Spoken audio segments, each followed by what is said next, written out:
Alright, we're back, and we are going to log into this OpenVMS system.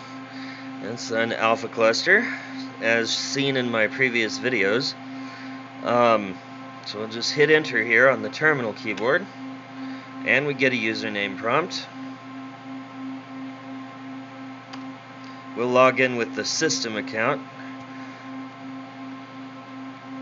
For those of you unfamiliar with OpenVMS, the system account is the OpenVMS rough equivalent of root or administrator on Unix and Windows systems, respectively. So it has pretty much everything you can do is available to you. Okay, we're logged in here.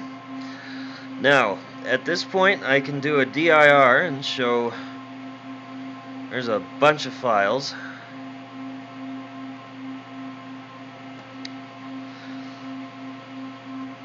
But the only real application of interest on this system, as far as I'm concerned, is DSM, or Digital Standard Mumps. It's a Mumps programming language implementation. It was bought out by InterSystems. Not available anymore, and I've actually been looking for a copy for quite a while, but have been unsuccessful. But this machine already had it on it when I got it, so we'll start it up. DSM/manager. Okay, now we are at the DSM prompt. It's DSM 7.2 for OpenVMS AXP. And I'll just execute a quick little mumps command here. The traditional hello world.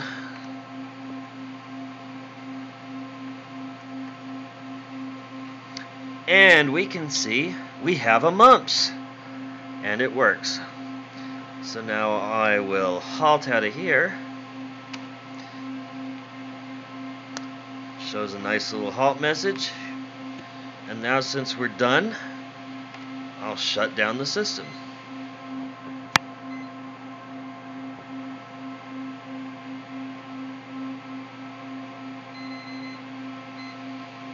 Bunch of opcom messages, I guess.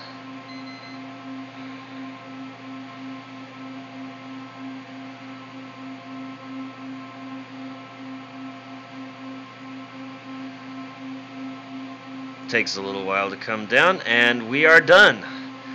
And we are back to the what's called the dead sergeant prompt.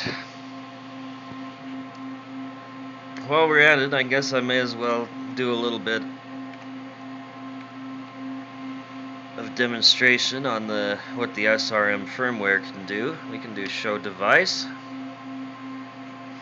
That would be Ethernet. DVA0 is that floppy drive. DKA0 is the system disk. Got a bunch of SCSI devices.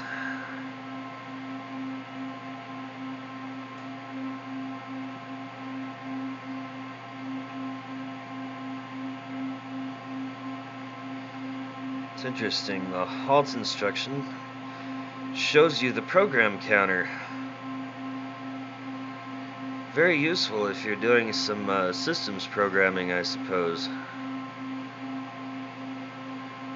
Although I must say I would prefer to do systems programming on a VAX than an alpha, but when in Rome.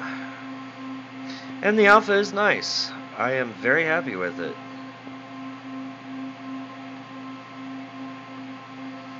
Takes a while to recognize all these devices, apparently.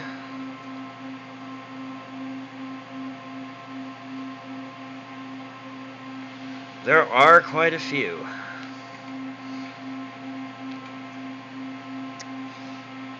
Between the two racks, we have 129 hard drives.